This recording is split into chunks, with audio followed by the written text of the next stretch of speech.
Again, Erev Shabbos, everybody. Welcome to Jerry's Corona Contemplations for Parshat Noach 5781. Thank you for joining us. Let's subtitle this year, Flood for Thought. Flood for Thought. Let us think a little bit about the deluge and the destruction of life on earth. What caused it? Again, IRL or allegory, we don't know. Doesn't really matter. What's important are the lessons, and there are many. So let's talk about the. I love that one. Need an ark? I know a guy. The cause of the Mabul. What was going on that made God decide, kaviyachol, as it were, to destroy the earth? Now, whether it was, the whole story as we read it in the Torah, whether it's an allegory for the Ice Age, again, there are lots of opinions. They're all right. It doesn't really matter. But what is the Torah telling us? Vatimalei haaretz Hamas. The world was filled with Hamas. Literally means violence. If you live close to Gaza, you'll understand what that means. But the Mefarshim tell us that Rashi as well, in a lot of the Ramban, that a lot of what was going on was immorality. The people on earth, humanity had lost its way. This is obviously before the time of Avram Avinu, 10 generations before Avram Avinu. And people once again were doing whatever the heck they wanted.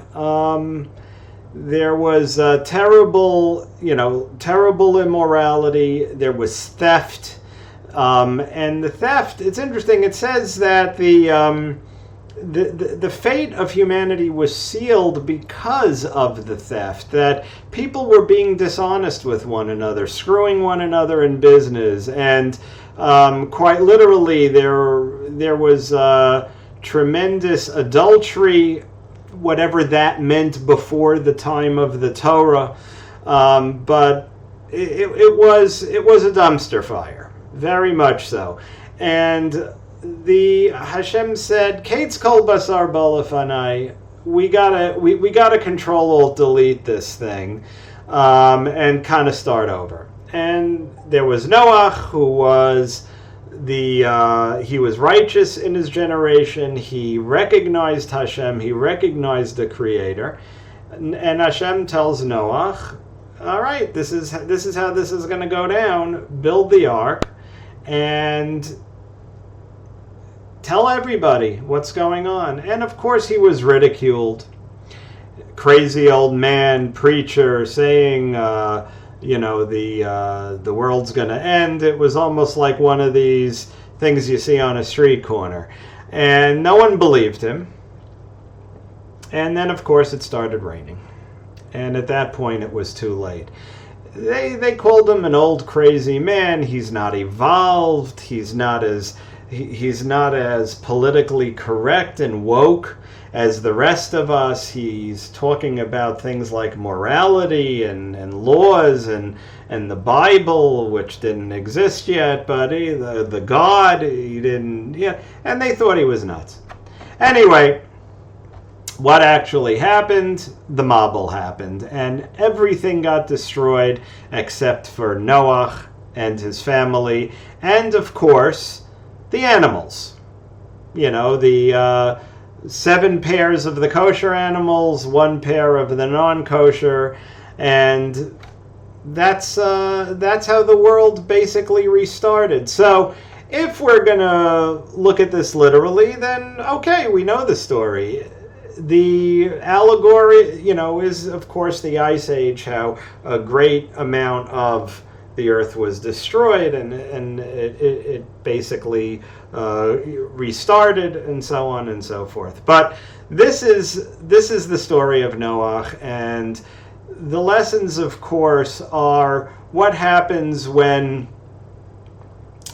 we go off the rails and we take matters into our own hands without the guidance of those that are wiser.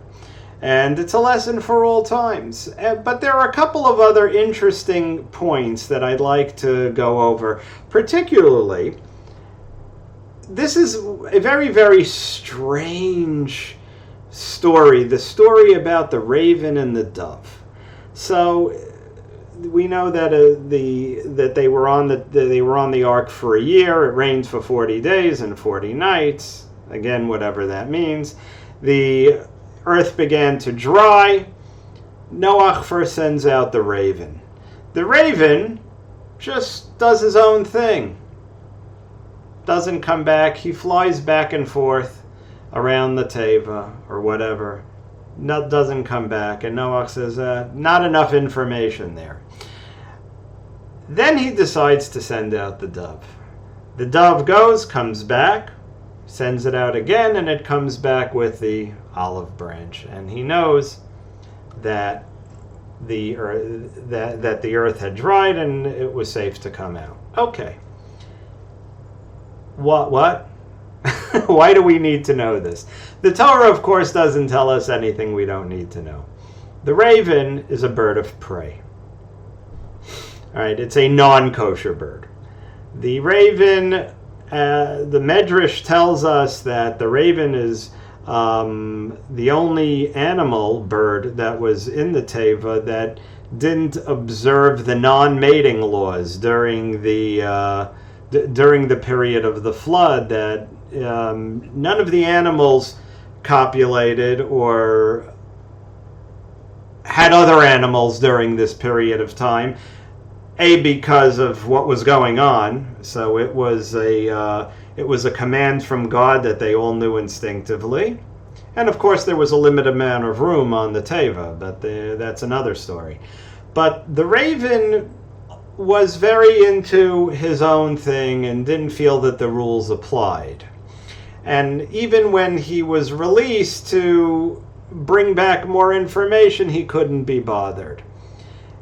The dove, being not a bird of prey, a kosher bird,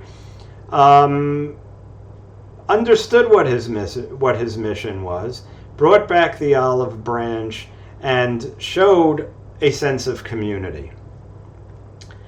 We're being taught a lesson here that without our kahal, without our community, without caring about others, we are nothing. We're nothing without each other. And again, why the olive branch? Other interesting thing, like, why does the Torah tell us that? Well, the olive, they say, it's a symbol of peace. Well, it's a symbol of peace because of this story. The olive is a bitter fruit. The olive has to be pounded and pickled in order to make it edible. We also use the olive for light, for olive oil. It's used in the menorah. It's used in those people that have a minhag to light from oil on Shabbos. It's olive oil. And we see that an olive has to be pressed in order to become perfect. Again, the world, it's a lesson for the whole world. After this destruction, we realize life isn't like the raven, just go do your own thing. You have to beat it and pound it and make it into what you want it to be. If you just take an olive off an olive tree and try to eat it, it's like, it's bitter. It's like not even edible. Once it's pickled and it's put in the brine and you make cocktail olives, throw it in a martini. Then you have something. Same thing with the olive oil. It has to be pressed, and that's what life is like. My friend, you should rest in peace, Zeichat Tzadik Kodesh Levracha, Ravari Fuld, a Gibar Yisrael, the Lion of Zion, said, "If life is easy, you're not doing it right." life is like the olive. It's a series of challenges to get to that sweetness, to get to that taste, to get to that light. And that happens after a lot of work. That's the lesson of the olive. So peace, yes, it's a symbol of peace.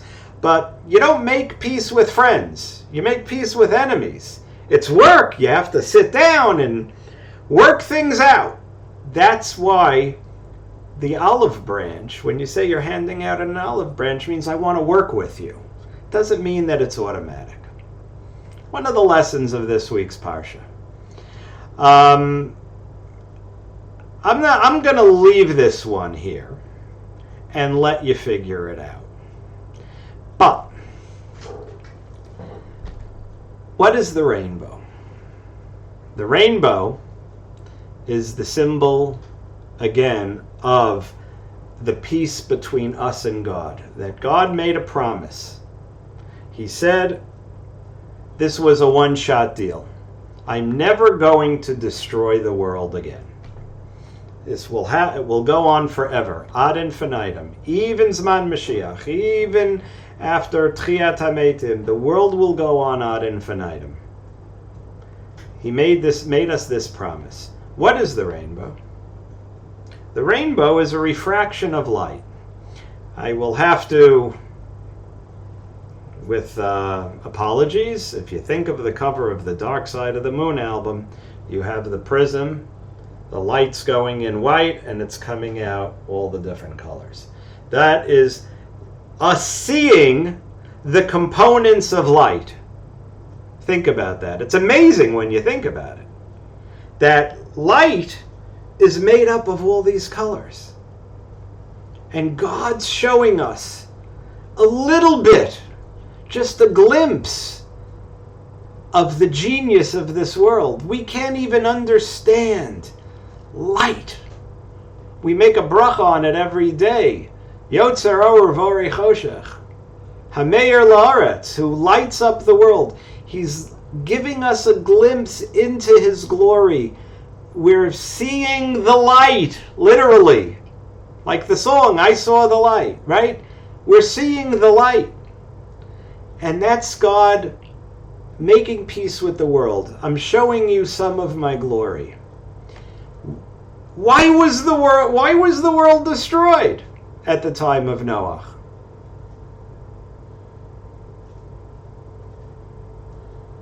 Immorality. I'm going to leave that irony here for those that want to figure it out without getting into politically incorrect territory. Shabbos Makara Bracha Rabosai. Once again, Ein Yisrael Negolan Ela B'Schus HaShabbos. We are only redeemed because of Shabbos. Another beautiful Shabbos coming upon us. Spend time with your family. Kiddush, Challah, Divrei Torah, Zmiris. No rolling. Any type of rolling, that is. Et Shabtotai Tishmaru Mikdashi Tiro Ani Hashem. Thank you for joining us. Have an absolutely wonderful weekend, a wonderful Shabbos. Shabbat Shalom Varach and Agittin Shabbos, everybody. Join us back here next week. Parshas Lech Lecha, you know it's one of my favorites.